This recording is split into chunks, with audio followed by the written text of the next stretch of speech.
गर्वाचं घर खाली शब्दांचे अर्थ हा मोठा गहन मामला आहे. हिंदी आणि मराठी दोन्ही भाषात वापरले जाणारे संस्कृत शब्द हा त्याहून गहन मामला आहे. कारण एकाच संस्कृत शब्दाचा या दोन भाषांमध्ये अगदी सर्वस्वी वेगळा अर्थ असू शकतो.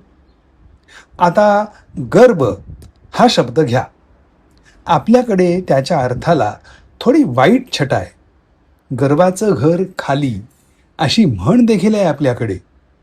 पण हिंदीमध्ये गर्व या शब्दाच्या अर्थाला वाईट छटा अजिबात नाही. अभिमान या अर्थाने तो शब्द वापरतात. म्हणून गर्व से कहो या हिंदी वाक्याचं भाषांतर खरं तर अभिमानाने सांगा असं केलं पाहिजे.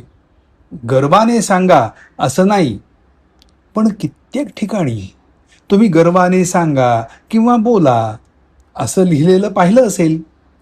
राजरोसपणे असं लिहिणारेही धन्य आणि ते चालवून घेणारे आपणही धन्य.